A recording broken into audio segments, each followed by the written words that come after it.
नमस्कार दोस्तों, मैं विशाल यूनिवर्सल सीक्रेट्स हब में आपका स्वागत करता हूं। पिछले वीडियो में हमने देखा किस तरीके से जन्म पत्रिका में शुभ योग या शुभ ग्रह होने के बावजूद भी वह फल देने में विफल हो जाते हैं। इसका मुख्य कारण हमने देखा जन्म कुंडली में जो अनफेडेड हाउस या जिसे हम कुपोषित भाव कहते हैं वो किस तरीके से शुभ ग्रहों या शुभ योगों को नष्ट कर देते हैं और व्यक्ति का पूरा जीवन सामान्य बीत जाता है, कई परेशानियों से वो भर जाता है। ये अनफिटेड हाउस या कुपोषित भाव ये पूर्ण जन्म पत्रिका का बल खींच लेते हैं और जन्म पत्रिका को बलहीन बना देते हैं। हमने यह भी देखा है कि ये कुपोषित भावों को हम अपनी जन्म पत्रिका में किस तरह से ढूंढते हैं। तो मैं आशा करता हूँ आप सभी ने अपने जन्म पत्रिका में इसे देख लिया होगा। जो दर्शक नए हैं, जिन्होंने मेरा वो पिछला वीडियो नहीं देखा, उनके लिए मैं यहाँ आई बटन के ऊपर इसकी लिंक शेयर कर रहा हूँ ताकि आप उसे पहले देख लें और समझ लें, ताकि ये वीडियो समझने में काफ़ी आसानी होगी। तो अब हम देखेंगे जन्म कुंडली में जिसे हम दाता ग्रह कहते हैं या कार्यश कहते हैं। ये दाता क्या है? दाता यह वो ग्रह है जो सभी जन्म पत्रिका में अत्यंतिक बलशाली होता है और वह फल देने के लिए सक्षम होता है।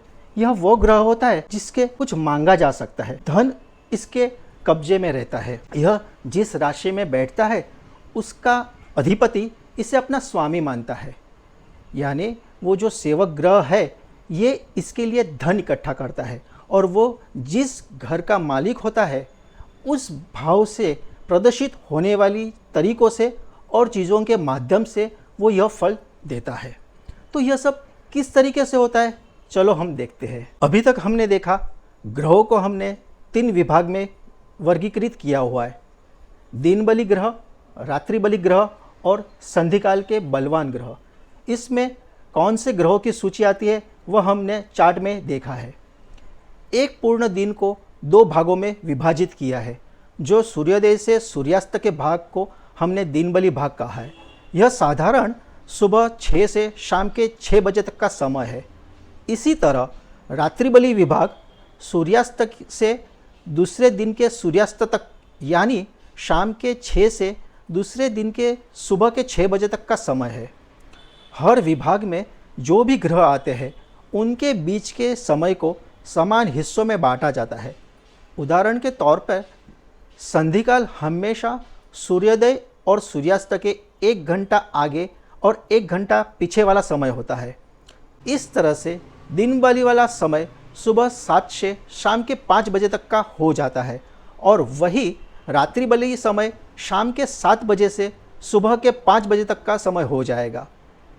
अब यह समय उन विभागों के ग्रहों के बीच में समान हिस्सों में बांट देते हैं। तो दिन बली विभाग में प्रथम भाग गुरु के हिस्से में आता है, जो लगभग सुबह 7 से 10 बजे का होता है। दूसरा हिस्सा सूर्य के हिस्से में 11 से 2 बजे तक का आता है और अंतिम भाग शुक्र के हिस्से में शाम के 3 से 5 का समय आता है। दोस्तों, यहाँ याद रखें यह विभाग दिनमान के हिसाब से करना चाहिए। यहाँ केवल उदाहरण के लिए मैंने समय बताया है। दिनमान का मतलब सूर्योदय से सूर्यास्त के बीच का जो समय होता है उसे कहते हैं। तो उसी तरह रात्रि बली में प्रथम स्थान मंगल का होता है, जो शाम के 7 बजे से रात्रि के 10 बजे तक का समय होगा।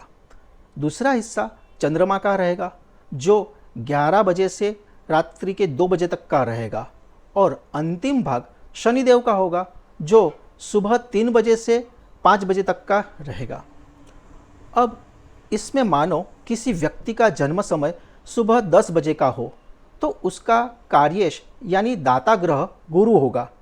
इसी प्रकार वही समय रात्रि का होगा तो मंगल कार्येश या दाता होगा। अगर किसी का दिन में 12 बजे का समय हो तो सूर्य दाता होगा, या रात्रि 12 बजे का जन्म हो तो चंद्र दाता होगा।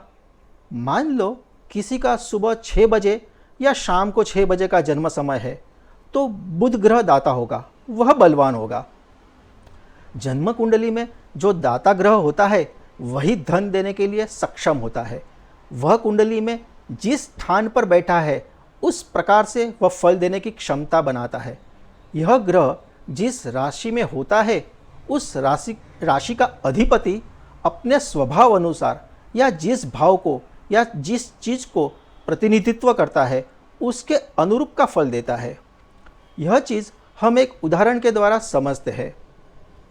मानो मेष लग्न हो और जन्म रात्रि के 11:30 का हो तो दाता ग्रह चंद्र होगा, यही धन देने का अधिकारी होता है। अब मान लो वह कुंभ राशि में 11वें भाव में केतु के साथ बैठा हो और कुंभ का स्वामी शनिदेव 10वें भाव में खुद की राशि मकर में हो, तो इसका क्या अर्थघटन करें। यहाँ केतु जो अष्टम भाव का स्वामी है और अष्टम भाव से हम देखते हैं अचानक लाभ, विरासत की संपत्ति, मृत्यु पत्रक, विल, वारसा इत्यादि हम देखते हैं। जब दशम भाव प्रसिद्धि, मान, सम्मान, सत्ता, उच्च स्थान, बिजनेस इत्यादि दिखाते हैं, तो अब इस अवस्था में यह चंद्र जातक को धन देगा, पर वह केतु के माध्यम से, अष्टम भाव का यानी विरासत के माध्यम से, 10वें भाव के कारण अति प्रतिष्ठित व्यवसाय के द्वारा धन देगा। वह व्यवसाय शनि का यानी धातु, लोहा, सीमेंट, ऑयल इत्यादि कोई भी हो सकता है जो शनि का प्रतिनिधित्व करता है। और सूक्ष्मता से देखें तो शनि स्वराशि में है और यह पृथ्वी तत्व की राशि है, तो यह जमीन में से निकलने वाले लोहे को ज़्यादा दिखाता है।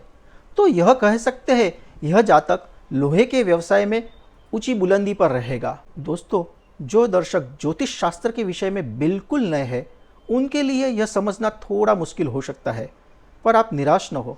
मैं आगे चलकर उन सभी विषयों के बारे में काफ़ी विस्तार से बताऊंगा कि हर एक भाव में से क्या क्या जानकारी मिल सकती है या हर एक राशि क्या सूक्ष्म माहिती बताती है।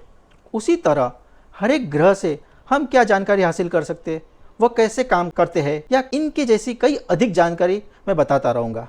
पर अभी आप इसे केवल आराम से सुने। अब इसी तरह से दूसरे उदाहरण में देखें तो मानो दाता स्वामी चंद्र ही है और यह चंद्र अब मकर राशि में 10वें भाव में बैठा है और इसका स्वामी शनि अष्टम भाव में है। तो अब जातक के पास विपुल मात्रा में धन तो होगा, पर यह भी विरासत से होने की संभावना है, जो हम आगे देख चुके हैं। यहाँ यह जातक लोहे के बजाय ऑयल के माध्यम से धन कमाना पसंद करेगा, क्योंकि दशम भाव में चंद्रमा जो प्रवाही लिक्विड को दर्शाता है, मकर राशि या पृथ्वी के पदार्थ दिखाएगी, और उसका स्वामी शनि जो वृश्चिक राशि यानी वापिस जल तत्व की राशि में बैठा है, जो अंधेरा बहुत गहराइयाँ दिखाती है। तो इस प्रकार से यह जातक लोहे के व्यवसाय में न जाके ऑयल या उससे पैदा होने वाले पेट्रोलियम पदार्थ के व्यवसाय में विपुल धन कमाएगा। तो दोस्तों, आपने देखा ऊपर के उदाहरण में एक ही राशि का लग्न है, जन्म भी करीब एक ही समय के आसपास का है, दाता ग्रह भी एक ही है, पर वह कैसे विभिन्न भावों में बैठने के बावजूद भी जब उसका राशि स्वामी एक ही होता है तो किस प्रकार से वह राशि स्वामी उस दाता ग्रह के लिए अपने स्वभाव के अनुसार और अपने अधिकार वाले घर में से फल देता है। यहाँ यह दाता ग्रह अत्यंत महत्वपूर्ण होता है। यह शुभ स्थानों में होना अनिवार्य है। अगर वह शुभ स्थान में ना होके विपरीत स्थानों में यानी छठे स्थान में, 8वें स्थान में या 12वें भाव में है तो यह प्रतिकूल परिस्थितियों का निर्माण कर देता है। इसी के साथ इस ग्रह का जो भावाधिपति है वह देखना भी महत्वपूर्ण है, क्योंकि वही सर्वाधिक महत्वपूर्ण भूमिका निभाता है। मतलब दाता फल देगा और उसका राशि अधिपति वह फल इकट्ठा करके लाएगा, और वह भी अपनी प्रकृति या उसके पास में जो घर है उसी घर में से ही प्रदान करेगा।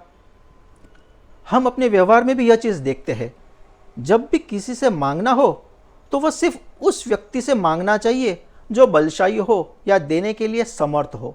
निर्बल से मांगना व्यर्थ है।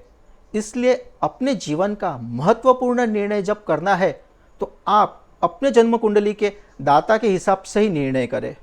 मैंने अपने 18 साल के ज्योतिष की प्रैक्टिस में यह देखा है, ज़्यादातर लोग अपने जीवन का कार्यक्षेत्र या सही शैक्षणिक शिक्षण अपने दाता ग्रह के हिसाब से न चुनकर विपरीत स्वभाव वाले ग्रहों का चुनकर करते हैं और इसीलिए वह जीवन में हमेशा निराश रहते हैं या संघर्ष में जीवन व्यतीत करते हैं। दोस्तों, अब एक महत्वपूर्ण टिप भी देना चाहता हूँ।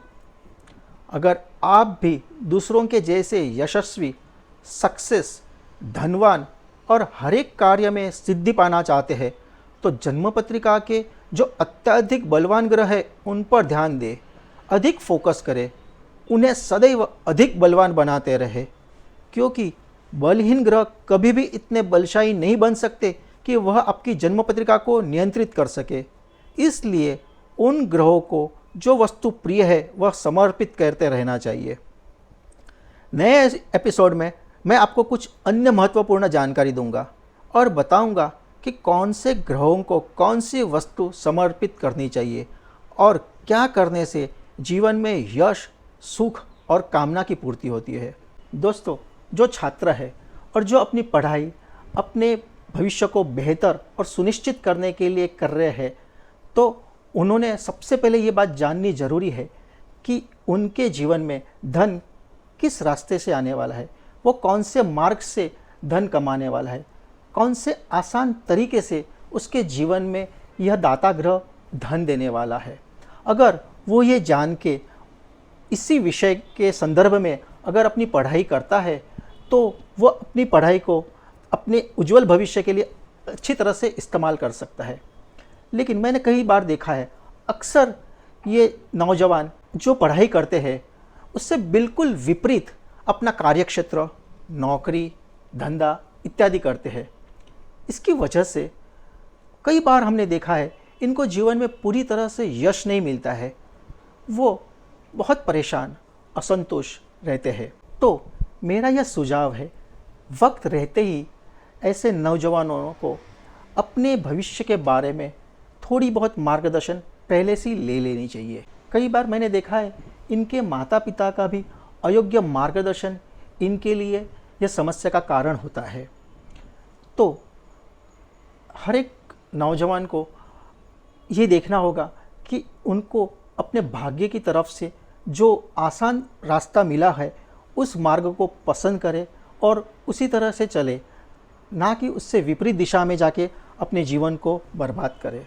दोस्तों, हम नए एपिसोड में यह देखेंगे किस तरीके से जो बलवान ग्रह नहीं है या कुपोषित भाव है उनको हम क्या क्या समर्पित कर सकते हैं और किस तरह के कार्य करने से हम अपने कुपोषित भावों को भी बलवान कर सकते हैं। तो मिलते हैं नए एपिसोड में नए ज्ञान के साथ में। नमस्कार।